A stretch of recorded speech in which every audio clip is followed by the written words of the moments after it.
자, 바로 입으로 이제 들어가겠습니다. 본격적으로 책 이야기를 하게 될 거예요. 저희가 나중에 자막을 이렇게 딱딱딱 붙일 예정입니다. 여기 한 주제씩 맡아 주셨어요. 각자 집필한 주제랑 이제 나머지 이야기를 쭉 나눌 텐데 이번에는 이제 한 분이 제 질문에 대해서 쭉 말씀을 해주시면 됩니다. 제 옆에 먼저 계신 이철국 선생님, 어떤 주제를 담당하셨고 그 주제를 선택하게 된 이유가 무엇일까요? 예, 저는 융합 수업이라는 주제를 선택을 했고요. 인문학과 자연과학을 같이 융합해가지고 우리 청소년 친구들에게 균형 잡힌 세계관을 심어주자 이런 취지로 했는데 때마침 외국에서는 빅히스토리라고 하는 그 학문 분야가 새로 생겼잖아요. 그래서 그것이 저희 취지랑 아주 딱 반영되는 것 같아서 그 빅히스토리를 적극적으로 받아들여 가지고 저희 부리학교 형편에 맞게 융합수업이라는 말로 교육과정을 짜가지고 그래서 5년 이상 이렇게 해오고 있습니다. 그 이번에 집필한 책 대상은 아무래도 교사들이 될 것 같아요. 그리고 네. 대안교육에 관심이 있는 학부모나 청소년 정도가 될 텐데 굉장히 오랫동안 또 융합 수업을 해 오셨어요.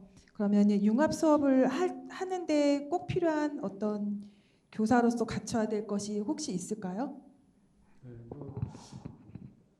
융합 수업을 하는데 가장 필요한 자질은 동료 교사와의 협동 작업이라고 생각을 합니다. 이거는 말하자면은 빅히스토리니까 거대한 역사, 제일 거대한 역사가 몇 년일까요? 우주의 역사가 제일 거대한 거예요. 138억 년 여기부터 이제 거슬러 올라가는 거니까 138억 년부터 우주가 생기고 태양계가 생기고 지구가 생기고 지구에서 생명체가 태어나가지고 호모사피엔스로 와서 농경문화가 발달하고 현재까지 쭉 이렇게 산업혁명까지 온 거. 이 과정은 한 명의 선생님이 하시기가 어려운 거예요. 그러니까 이 수업은 한 3명의 선생님들이 힘을 합쳐서 계획을 짜야 되니까 그 일관성을 유지하면서도 서로 간의 그 협동 작업이 상당히 필요한 그런 교과목이라고 생각합니다. 네, 선생님 이번에 쓰신 책은 부리학교가 중고등학생들이기 때문에 중고등에 지금 대상이 맞춰져 있거든요. 초등 같은 경우는 아무래도 좀 어렵지 않을까 하는 생각들을 할 것 같아요. 다행히도 그 빅히스토리 학회가 있어요, 우리나라에. 이화여대 그 조지영 빅히스토리 학회라고 있는데 거기서 교재를 펴내고 있는데 아주 다행히 초등학생을 대상으로 한 교재도 나와 있어요.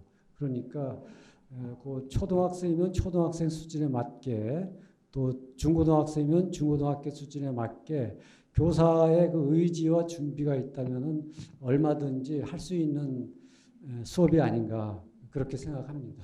네, 이번에 온 거를 보니까 부리학교에서 직접 수업했던 시간표와 그 구성표가 다 나와요. 책을 꼭 사보시면은 큰 참고가 되리라고 생각을 합니다. 네. 선생님 이번에 집필하시면서 무척 어려움이 많으셨을 것 같아요. 특히 이제 사목장을 많이 원망하시지 않았나 걱정이 되는데 굉장히 이런 거 참 어려웠다. 그리고 이제 내년에 대기하고 있는 집필군들이 지금 막 손 들고 있는 게 보이거든요. 네, 그분들께 어떤 조언을 해주시겠습니까? 완전하지 않아도 된다. 저 이거를 좀 말씀드리고 싶어요. 그래서 나의 잘한 것을 드러내기도 하지만은 우리의 부족한 것, 요거를 드러내는 것도 동료 교사들한테 못지않게 도움되지 않는가. 그래서 그 완전한 조금 부족하더라도 자기가 갖고 있는 것을 드러냄으로써 좀 더 그거를 딛고 동료 교사가 한 단계 도약을 할 수가 있으니까 그런 좀 담대하게 도전하는 정신이 꼭 필요하지 않나 이렇게 생각합니다. 굉장히 필요한 조언인 것 같아요. 더 많은 분들이 줄을 서서 이젠 저희가 골라야 될지도 모르겠습니다. 감사합니다, 선생님. 그 다음에 프로젝트 수업을 맡아주신 민태설 선생님. 네, 이제 이철구 선생님께 질문 간 거 보니까 대충 아시겠죠? 예, 네, 알아서 말씀하시면 됩니다. 예, 알아서 하겠습니다.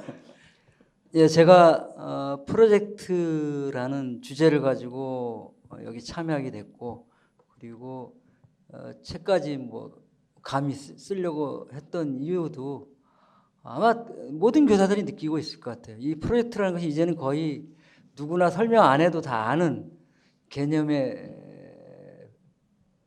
교육 방법론인데,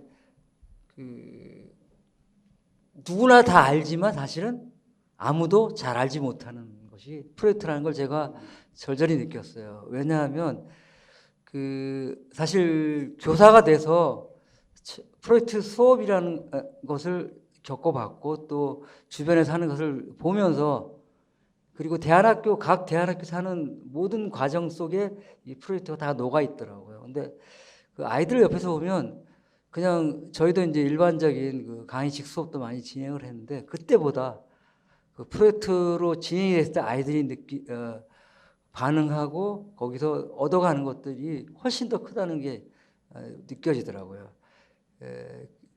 이제 그걸 보면서 제가 이제 프로젝트에 관심을 가지게 됐고, 사실은 그 금산간대학교에 있으면서 이제 교장 선생님하고 같이 우리 좀 많이 집중해보자 해서 했지만, 좀 여러 가지 이제 교육과정 면에서도 그렇게 펼치기가 좀 어려움이 있었다가, 마침 제가 운 좋게도 필리핀 간대학교에 3년 정도 가 있었어요. 그때 가서 제가 이제 교육과정까지 이게 손을 대고 거기 양희 선생님이 프로젝트에 대해서 상당히 조예가 깊고 또 선도적으로 끌고 가시는 분이기 때문에 함께 하다 보니까 학생들이 그 프로젝트를 하면서 변해가는 게 확확 느껴지는 거예요. 그래서 그 프로젝트를 한 번, 두 번, 세 번 마치고 났을 때 아이들 성장하는 게 너무 눈에 띄게 달라지고, 이런 걸 보면서 이게 이론으로만 가능했던 게 아니라 현실에서도, 우리 교육 현실에서도 충분히 가능한 것이구나 생각해서 계속 이제 한국에 돌아와서도 여기저기 이제 관심을 갖고 보게 되고 그랬어요. 예. 선생님 원고를 보니까 개인 프로젝트가 프로젝트의 꽃이라고 말씀하셨어요. 예. 그래서 프로젝트를 몇 개로 좀 분류를 하셨는데 시간이 길진 않으니까 짤막하게 소개 부탁드릴게요. 예, 제가 이제 세 가지로 분류를 했었는데요. 첫째 이제 우리가 수업으로 이제 일반적으로 많이 진행하고 있는 프로젝트 수업, 그 다음에 우리가 이제 또 일반적으로 많이 하고 있는 기획형 프로젝트, 즉 학년 뭐 여행을 간다든가 뭐 이번에 축제를 한다든가 할 때 프로젝트형으로 한 기획형 프로젝트였고, 마지막으로 세 번째는 개인 프로젝트라고 해서 그거는 이제 학생 스스로가 주도적으로 하는 프로젝트를 제가 뭐 그런 프로젝트들이 지금 어느 정도 되고 있긴 하지만 그래도 역시 아직도 학생들의 손보다는 교사들 손이 많이 가고 있는 상태인데, 제가 굳이 개인 프로젝트가 꽃이다라고 말씀드렸던 것은, 그러니까 아이가 스스로 주제를 잡고 스스로 기획을 하고 교사는 옆에서 도와주고 코디네이트 해주는 그 정도 선에서 끝날 때 비로소 아이들이 프로젝트에 정말 젖어들고 프로젝트를 통해서 성장을 크게 한다는 걸 느꼈기 때문에 그렇게 말씀드렸던 거예요. 그러면 프로젝트 수업을 하다 보면 교사가 자기도 모르게 자꾸 개입을 하고 싶은 그 욕구, 욕망 이것을 어떻게 해야 될지도 좀 궁금할 것 같고요. 그리고 프로젝트 수업을 하는 교사가 이거는 꼭 갖춰야 된다 이런 게 일단 뭐가 있을까요? 예, 아마 그런 것 같아요. 저희 교사들도 프로젝트라는 교육을 받아본 세대도 아니고, 또 저희 아이들도 비로소 대안학교에 와서 조금씩 젖어가고 있지만 어렸을 때부터 프로젝트 교육이라고 따로 받지 않았기 때문에 이걸 어떻게 풀어가야 될지 교사도 되게 힘들고요. 아이들은 더 힘들겠죠. 그러다 보니까 교사는 프로젝트의 목표도 있고 아이들을 빨리 뛰어들게 하고 싶은 욕구에 많이 개입을 하게 될 수밖에 없는데, 결국은 그거 같아요. 이게 뭐 어떤 이론적인 것이 필요한 게 아니라 경험을 쌓아야 되고, 그리고 아이들의 성장을 체감을 해야 될 것 같아요. 그러니까 어떤 결과가 올지 몰라도 일단 계속 기다리면서 우리가 경험을 축적하는 수밖에 없지 않나 하는 생각이 들고요. 교사들에게 필요한 덕목은 뭐 어렵진 않은 것 같습니다. 제가 필리핀에 있을 때도 처음 교사가 된 두 선생님하고 같이 있는데 그분들도 잘 해냈어요. 그건 뭐냐면 아이들하고 계속 소통하고 그리고 기다려주고 그다음에 어려워할 때 뭔가 한 번씩 건드려주고 뭐 또 이제 어디 연결을 시켜야 할 때 연결을 코디 역할을 해준 정도면 좋지 않을까. 그러니까 과거에는 저희 대안학교가 돌봄이 중요한 역할이었기 때문에 담임이라는 역할이 되게 치중을 했는데 이제는 점점 교사들은 코디네이터 역할을 많이 해야 되지 않을까 이렇게 생각합니다. 네, 프로젝트 수업은 특히 현장에서 좀 설문을 받았습니다. 그래서 대안교육에 있는 현장들은 어떤 프로젝트 수업을 하는지 궁금하실 것 같아요. 역시 책에 나오니까 나중에 받아보시기 바랍니다. 그 다음에 가운데 계신 이병호 선생님은 총론이니까 마지막에 듣기로 하고요. 옆에 계신 전정희 선생님 말씀 듣겠습니다. 네. 일놀이와 글쓰기로 가꾸는 우리말 글 교육 이렇게 제목을 잡고 쓰기 시작했는데요. 학교면 뭐 보통 이제 졸업 때도 그렇고 또 여행을 갔다 와서도 그렇고 모든 교과 활동 또는 교육 활동 뒤에는 이제 글을 쓰고 발표하는 과정을 거의 다 거치는 게 학교들의 특징이었던 것 같습니다. 근데 이제 제가 몸담고 있는 이제 과천 맑은샘 학교도 역시 비슷하거든요. 가령 뭐 글 쓰는 것 또는 뭐 책 읽는 것 이런 게 이제 밥처럼 먹는 것처럼 삶에서 좀 자연스러우면 어떨까 이런 게 가장 크게 생각하고 있었던 것이라서 이번에 우리말 글 교과 영역에서 이제 한 학교의 실천이지만 다만 이제 우리가 아까 말한 대로 삶을 가꾸는다는 뜻으로 보면 그게 조금은 도움이 되지 않을까 이런 생각이 좀 들었었고요. 그리고 그 요새는 이제 거의 디지털 리터러시 이렇게 또는 유튜브 리터러시 이렇게 말할 정도로 사실은 전통의 표현 교과 수단인 책이라든가 글이라든가 이런 게 그다지 매력 있는 건 아닌 것 같아요. 요새는 다 영상으로 어릴 때 꼬마 뭐 4-5살짜리 다 부모들이 준 거를 누르고 감각과 이런 데 대단히 빠르게 접근하고 있는 세대라서 약간 생각을 해서 글을 쓴다 또는 뭐 긴 책을 읽는다 이거는 더 어려워지는 환경이 조성되고 있다고 생각이 좀 들었어요. 그 가운데 이제 학교 현장에서는 그렇지만 학생들과 어떤 텍스트를 읽고 또는 그것에 대해서 서로 발표를 할 수 있도록 돕고 글로 정리하는 이런 활동을 늘 조직한단 말입니다. 근데 갈수록 이런 교육하기가 더 어려워진다라는 게 이제 가장 큰 고민이었던 것 같아요. 또 하나는 이제 교사들이 사실은 이제 우리말 글 교과를 맡고 계신 교사들이 고민하는 게 비슷비슷해요. 아까 말한 그런 제가 방금 말한 것도 있지만 학생들이 이제 뭐 필수가 있고 선택이 있으면 어려운 건 다 피하고 선택으로 좀 쉬운 걸 이렇게 찾아서 가버리는 경향성이 있는 상태에서 국어국가는 여하튼 어떤 거를 좀 읽도록 하는 간접 경험을 대단히 중요하게 여기는데 이게 되게 어렵다라는 거죠. 그리고 글로 표현한다는 것도 더 부담스러워하고 아시다시피 그런 이제 뇌 약간 정교한 뇌작용을 거쳐서 이렇게 표현하는 건데 아까 말한 그런 영상 매체 이런 영향 때문에 그런 게 이제 더 훈련이 안 되고 있는 거죠. 그래서 그런 이야기들을 조금씩 담아보려고 했습니다. 네, 선생님의 글을 보면 우리 말글을 교육시키는 기법에 관한 글은 아니에요. 왜냐하면 그런 기법에 관한 글은 사실 굉장히 많습니다. 그래서 선생님께서는 그건 아니고요. 우리말 글을 가르치는 교사와 수업이 어때야 하는지, 어떻게 해야 아이들이 우리 삶을 글로 말로 표현해내는지에 관한 책이거든요. 근데 특히 여기서 이우덕 선생님의 글을 많이 인용하셨어요. 이우덕 선생님에 대한 이야기를 좀 잠깐 들어볼까요? 그 이호덕 선생님은 한 40년 넘게 이제 교육 현장에서 우리나라 교육 성과를 만들어내신 분이라고 저는 생각하거든요. 그러니까 외국에 이제 유명한 학자들이 또는 이제 교육 실천가들로 많이 언급되는 분들이 있잖아요. 그런데 저는 이제 궁금해요. 왜 한국의 공교육에, 우리나라 제도권 교육에 이렇게 어마어마한 교육 성과가 눈부시게 있는데 왜 이게 전면화되지 못하고 있지? 이런 생각을 되게 많이 했어요. 그러니까 이호덕 선생님이 실천한 아까 말한 삶을 가꾸는 글쓰기 교육 또는 이제 마주 이야기 그리고 어린이 도서 연구회가 이어받고 있는 이제 책 읽기 이런 것이 교육 현장에서 이렇게 성과로 쌓여 있단 말입니다. 그리고 거기에서 만났던 사람들이 다시 조직을 만들고 그 조직이 우리 교육에 대단히 영향을 많이 끼치고 있죠, 현재.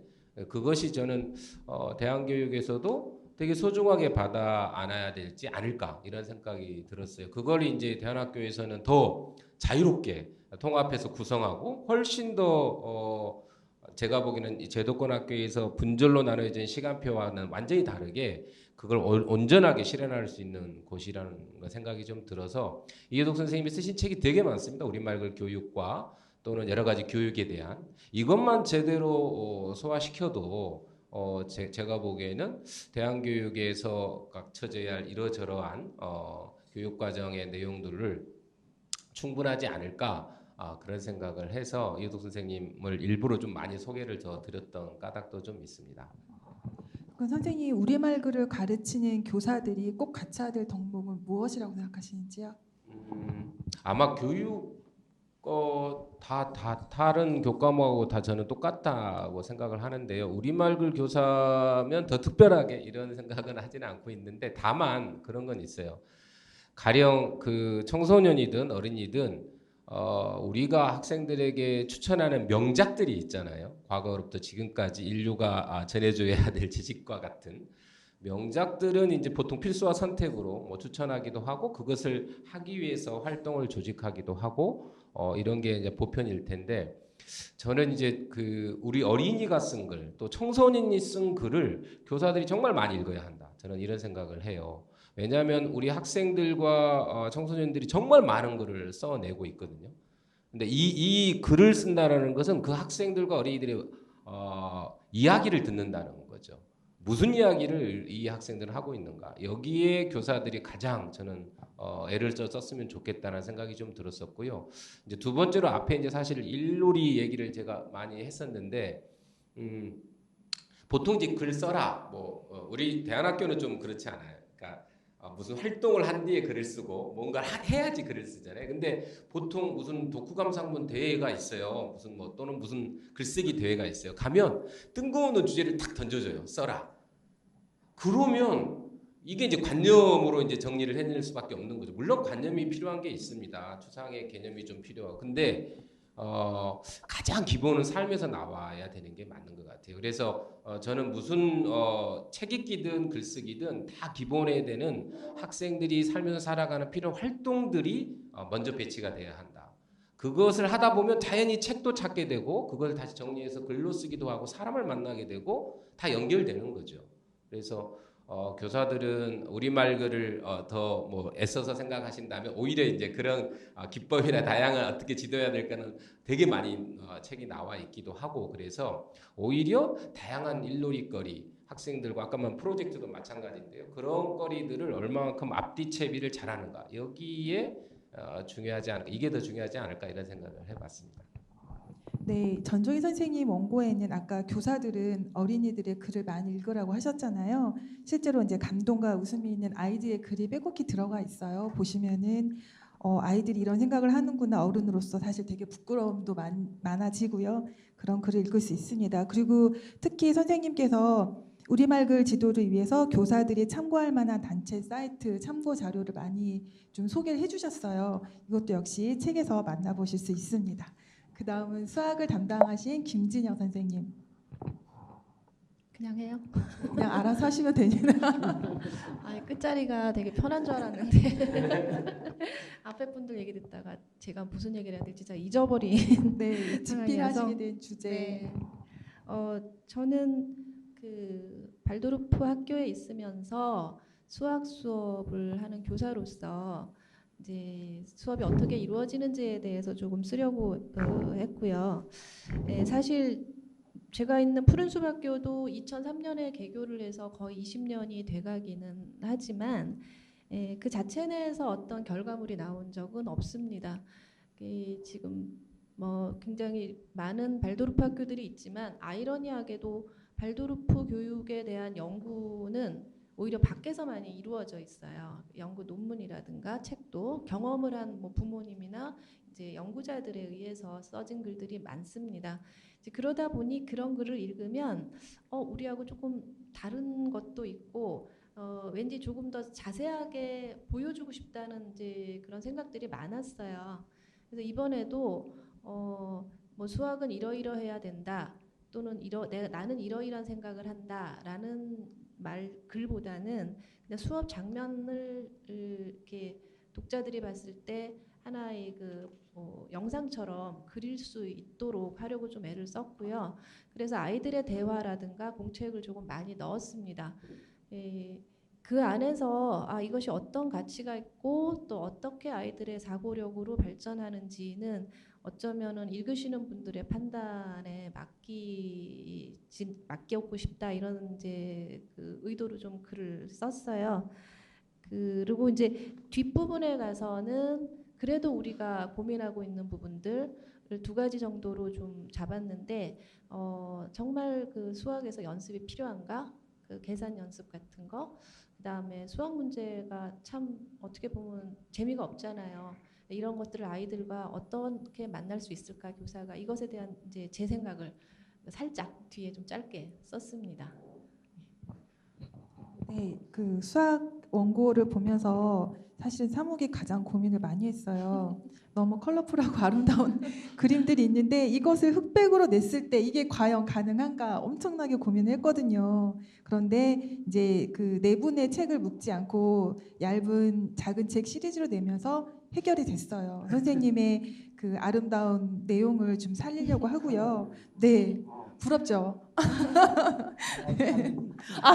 죄송합니다. 나머지 흑백입니다. 네. 그리고 특히 선생님 원고를 보면은 아이들과 그 아까 말씀하신 것처럼 수업에서 주고받은 대화들이 나와요. 그래서 실제로 아이들의 대화를 통해서 어떻게 수학적 사고를 키워가는지를 알 수가 있어요. 그래서 그 흐름이 너무 저는 놀라웠거든요. 그래서 선생님께서는 매 수업마다 그 아이들과 대화를 통해서 그렇게 놀랍게 해주시는지 솔직히 말씀을 좀 해주세요. 아직 그 책 뒷부분에도 제가 고백을 했는데 그 10번 중에 1번 정도 그런 일이 있지 않을까 싶어요. 근데 그렇게 아이들하고 수업을 하고 나면은 그 진짜 거기에도 썼지만 진짜 교실이 환하게 이제 빛난다는 걸 느낍니다. 그러면 일종의 생명력이라 그래야 되나 그런 이제 생명수 이런 거를 쭉 한 잔 마신 것 같은 이제 느낌을 가지고 교실을 나와요. 그러면은 그런 어떤 느낌이나 감정들이 이제 이 마음에 남아서 그 뒤에 한 10번의 수업 정도는 그냥 웬만해도 이렇게 우습게 넘어가게 되는 거죠.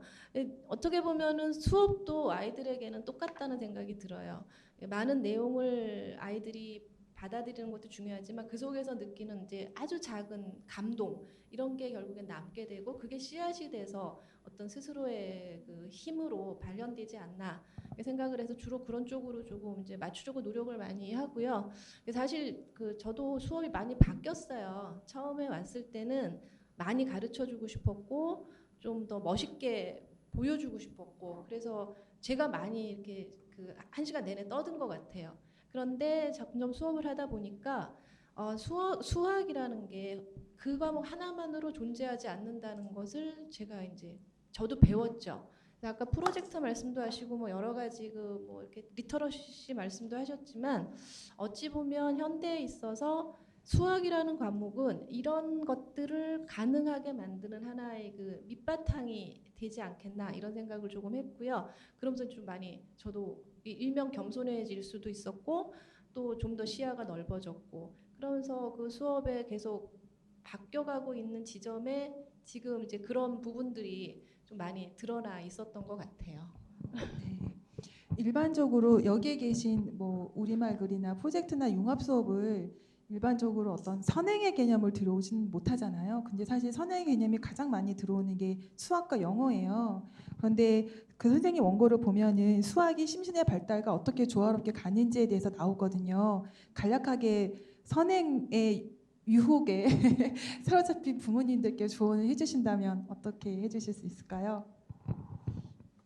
네, 저는 선행은 하지 않아야 된다고 이제 계속 주장을 하고 있는데요. 그렇다고 과외 수업 내지는 보충 수업이 필요 없다라는 이제 말씀은 아니에요.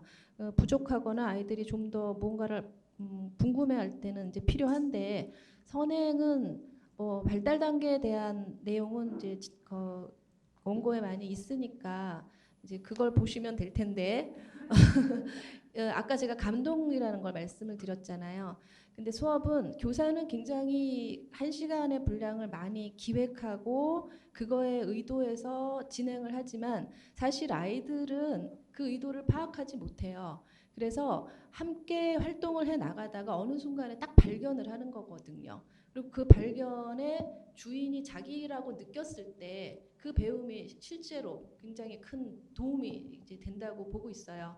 그런데 미리 알고 들어온다면 교사의 의도를 이미 다 파악을 하고 있고 그냥 밋밋하게 넘어가는 거예요. 그냥 정보 하나를 알게 되는 것 이상은 되지 않습니다.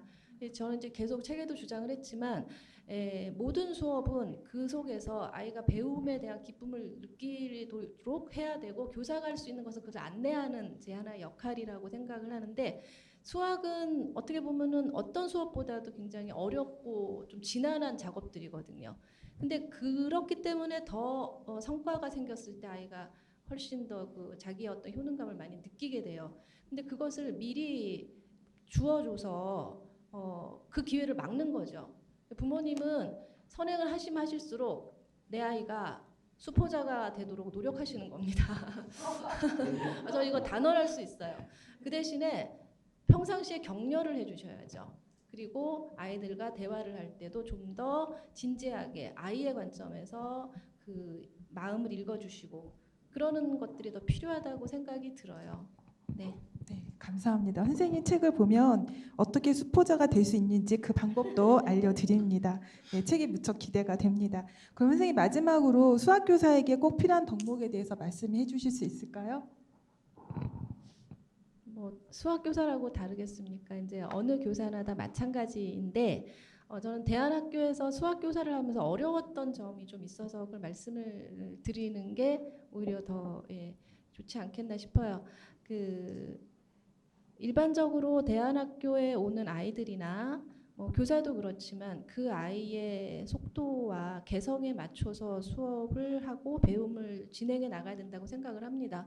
그러다 보면은 수학이라는 과목이 가지고 있는 그 어떤 뭐 엄밀성 또는 체계성 이런 것들이 많이 분위기가 조금 그 다를 경우가 있어요. 그랬을 때 교사가 이 부분을 어떻게 아이와 함께 끌고 가느냐는 굉장히 어려운 문제라고 생각이 들어요. 그러니까 이제 거꾸로 얘기하면은 수학 교사가 조심해야 할 점이라기보다 그냥 대안학교에서 교사가 수학을 아이들과 만날 때 조심해야 할 점 이렇게 볼 수도 있는데 그래서 주객이 전도되는 경우들이 좀 있습니다.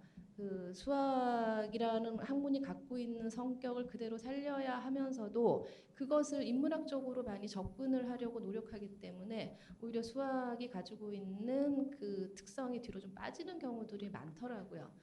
그 이제 선생님들이 아이들과 수업을 할 때도 계속 머뭇거리게 되고 어디쯤에서 이 아이들을 끌어올릴지 또는 조금 놓아줄지 이런 그런 리듬에 대해서도 굉장히 고민을 많이 하시더라고요. 그래서 이제 수업 목표는 명확해야 하고 그것을 끌고 나갈 때그 모르죠 그 좀 외부의 어떤 다른 요인들이 좀 덜 들어오게 이를테면 어떤 수학 이야기를 할 때도 너무 다른 것들을 묘사하기보다는 수학에 집중할 수 있도록 아이들에게 그 이야기를 잘 만들어 준다던가 그리고 그 이후에도 연습을 해야 할 때는 또 명확하게 목표 지점을 아이들에게 지정해주고 함께 그것들을 넘어설 수 있도록 하는 이제 단호한 의지 이런 것들도 굉장히 필요하다고 생각이 들고요. 또 하나는 제가 수업을 하면서 경험한 건데 수학이 수학만으로 존재하지 않잖아요. 그래서 뭐 과학이라든가 역사 또 빅히스토리를 비롯하여 뭐 프로젝트적인 요소도 굉장히 많이 들어가고요. 당연히 국어와 관련된 언어 능력도 많이 들어가고 그래서 좀 더 그 다방면으로 많은 경험을 쌓는 것도 아이들의 수학 수업을 풍성하게 만드는데 전 도움이 된다고 생각합니다. 여러분이 생각하시는 그 수학이 아닐 겁니다. 많은 기대 부탁드립니다. 자, 마지막으로 제일 긴장하고 계실 이병헌 선생님 전체 이제 총론을 앞부분에 맡아서 써주기로 하셨어요. 저희가 그 위원회 여름에 회의를 할 때 원고 독촉하는 거 우리에게 미안해 하지 말고 마음껏 독촉해라고 하셨어요. 어떻게 됐나요? 네, 유구무원입니다. 하셨어요? 저희 지필자들끼리 누가 마지막에 내나 뭐 이런 그 경쟁을 했는데 제가 속으로 코웃음을 쳤죠. 웬만해선 저를 이길 수 없다 이렇게 생각을 했는데요. 뭐 알아서 대답할게요. 지필 주제는 총론적 성격을 가지고 있고요. 이 제 좌우에 계신 이 선생님들의 그 주제가 왜 나오게 되었는지, 그리고 그 주제는 현장에서 어떤 의미를 가지게 되었는지에 대해서 개괄적으로 좀 일종의 떨어져 있는 섬들 사이에 연육교를 놓듯이 그렇게 이제 해야 되는데 과연 가능할지 잘 모르겠습니다. 그래서 최선을 다해 보려고 하고요. 저는 이번에 나오는 책이 그 학부모님들이나 또는 동료 교사들이 조금 세심하게 읽어보셨으면 좋겠다는 생각을 좀 많이 했어요. 그리고 지필 과정에서 어려움이 있다면 뭐 가장 큰 어려움은 정말 안정된 나만의 시간을 확보하기가 굉장히 좀 어렵더라고요. 현장에 있다 보니까 그게 가장 좀 어려웠고요. 두 번째는 결국은 이 좋은 교육 과정이라는 게 왜 우리가 좋은 교육 과정을 만들어내려고 애를 쓸까? 이건 결국 미래의 다음 세대들한테 이것이 좋은 교육을 이끌 수 있다는 그런 확신이 있기 때문이잖아요. 그럼 이제 그 다음에 논리적으로 이어지는 질문은 그럼 뭐가 미래 교육이냐 이게 나오거든요. 근데 미래 교육 영역은 일종의 서부 개척 시대에 아직 아무도 주인이 정해지지 않은 땅과 같아요. 열심히 달려가서 깃발을 꽂으면 그게 미래 교육인 거야. 예를 들면 ICT 교육이 굉장히 중요하다, 정보 교육 중요하다고 생각한 사람은 그와 관련된 여러 가지 것들을 자료를 취합해서 미래는 이렇게 될 거예요 라고 얘기를 하면 반박할 자료가 별로 없어요. 근데 그 반대편에서는 또 아닙니다. ICT 교육은 인공지능이 훨씬 더 많이 잘 할 테니 우리는 좀 더 인간적인 인문학적 요소를 강조해야 됩니다 라고 막 달려가서 또 다른 영역에 깃발을 꽂으면 그것이 굉장히 설득력 있는 미래 교육이 되거든요. 그런 면에서 우리가 펴내는 이 책들이 어떤 의미에서 그 대안성을 보장하고 있는 교육 과정이어야 일 수 있겠는가라는 걸 좀 논리적으로 정당화시키는 작업이 필요할 것 같습니다. 그런 점들이 좀 어려웠어요. 이걸 어떻게 논리적으로 정당화하지? 이런 것들 좀 어려웠고요. 그 다음에 이 네 분의 필자 선생님들이 다루고 있는 주제가 현장에서 모두가 다 어려워하는 주제입니다. 이거는 뭐 대안교육뿐만 아니라 공교육에서도 벌써 융합교육 주장한 지 한참 됐어요. 그러나 제대로 된 성과 안 나오고 있어요. 뿐만 아니라 프로젝트 수업 엄두도 못 내고 있고요. 글쓰기 수업은 점점 갈수록 어려워지고 있죠. 수학, 수포자라는 말에서 나오듯이 너무나 당연하고요. 그래서 이런 어려운 과제에 그래도 현장에서 어떤 구체적인 성과물이나 경험들을 가지고 한번 현실에 맞서서 대들어본 경험이거든요. 저는 이 경험이 아무리 소박하고 아무리 완전 뭐랄까요, 좀 완전성에서는 뭐 예를 들면 독자분들이 좀 부족함을 느끼실지 모르겠어요. 근데 저는 현장에서 내놓을 수 있는 이러한 접근과 이러한 고민들이 정말 최대치로 저는 끌어져 왔다 이런 생각이 들면서 이 네 분 선생님들의 글을 폄훼하고 훼손하지 않는 선에서 제 원고를 마치는 것이 저의 가장 큰 목표고요. 그것이 두 번째로 지필하면서 어려울 점으로 예측이 됩니다. 그 이병헌 선생님은 말씀과 글이 수려하기로 이 바닥에서 아주 소문이 자자합니다. 처음 들어보셨나요? 죄송합니다. 처음인가 봐요. 좋으니까. 그러네요.